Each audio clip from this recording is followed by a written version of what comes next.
back to the Built for the Trades channel. Today, I'm going to take you through tips for achieving success in your plumbing business.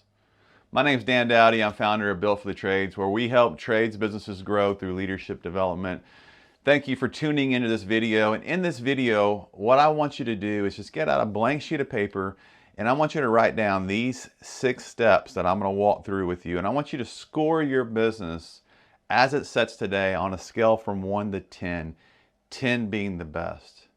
See, the 6 steps I'm going to talk about is developing a good set of core values, operating with profit first, investing in training and coaching, building strong relationships, utilizing technology, and then last but not least, focusing on marketing and branding. And I'm going to dive into these 6 steps and give you some good takeaways. And my goal is that you take away one of these 6 steps to improve in your plumbing business.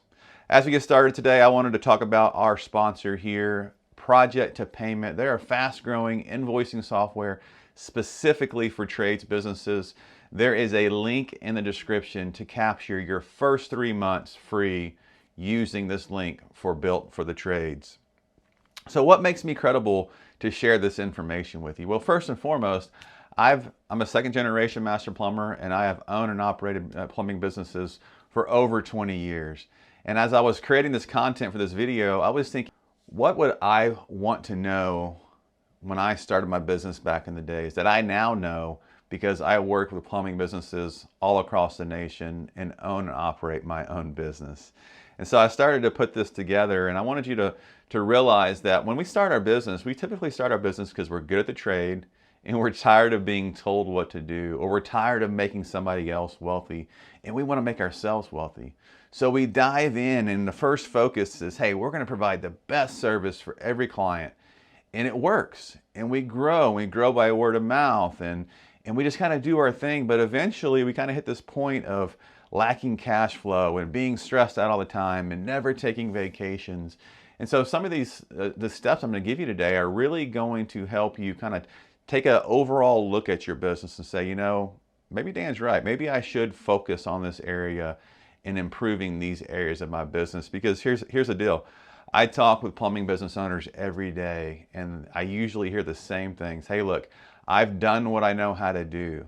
I'm tired of having no cash flow, or I have too many toxic employees, or I can't find and hire licensed plumbers. All those are challenges that are faced all across the nation. So let's dive in here. The very first thing and the most important step that I want y'all to really reflect on is having a good set of core values. And not just having core values, but having them written down, putting them on a nice sign, printing them out, sticking them to your wall, putting them on in your truck, and talk about them on a weekly basis with your team. It's so important because, see, your core values plus your willingness to hold yourself and your team accountable to those core values really equal your culture. And as you go through and grow your business and you're making decisions, I want you to reflect back on your core values. What I encourage most business owners to do is to create 3 to 5 simple core values that resonate with you as the plumbing business owner, and then run with them. You will, if that's the one takeaway you get from today, your business will never be the same. Number 2, profit first. Mike Michalowicz wrote a book called Profit First. We're going to put the link here in the description to the book.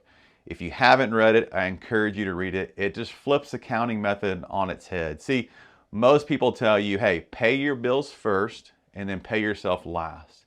And a lot of business owners pay their bills, but they don't have enough money to pay themselves. So it really, eventually you get burned out in your business and you don't want to keep going because you're tired of, you're making less money running your business than you did when you worked for somebody else. So profit first is something I wish I would have known early on in my plumbing business. You pay yourself first, you pay your bills last. You set aside money for profit. You set aside money to pay your taxes. You set aside money to grow your business, and ultimately, you set aside a certain percentage of your money to pay your bills. It just forces you to minimize your expenses and to focus on, out of all the money coming to my business, I'm going to break out maybe 60 or 70% of that to operate. Everything else is going to go towards profit, taxes, and future growth of my business. Number 3, this is one is really important as well. Investing in training and coaching. You see, the difference between hiring a coach and not hiring a coach is the speed at which you accomplish your vision. When you don't have training or you don't have coaching, you don't know what you don't know. And so a lot of times we're making mistakes that somebody else already made. And those mistakes are costing us money and costing us people and costing us stress and time away from our family. And man, if I could just hire a coach and invest in that, somebody who has been there and done that, they can keep me from making those mistakes and I can go out and crush it. Because in investing in training and coaching is not an expense, it's an investment. As long as we're doing something with it, we're getting a return on that investment. Number 4, build strong relationships. You should have a strong relationship with your attorney, with your banker, and with your CPA.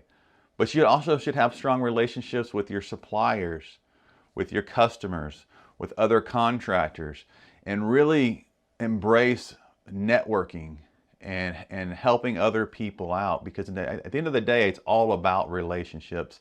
You'll get to a certain point in your business where you got to call your banker to get a loan. And if you have a great relationship and a great track record with integrity, you're more likely to have support from your bank. Or maybe you need help from your attorney.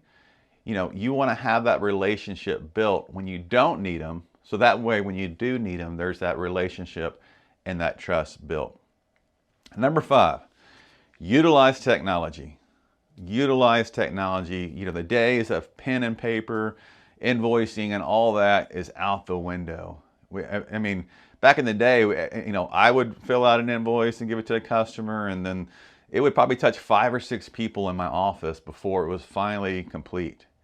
Nowadays, it doesn't have to really touch but 1 or 2 people to go through the whole, all the way from dispatching, all the way to completing and collecting the money and processing the payments.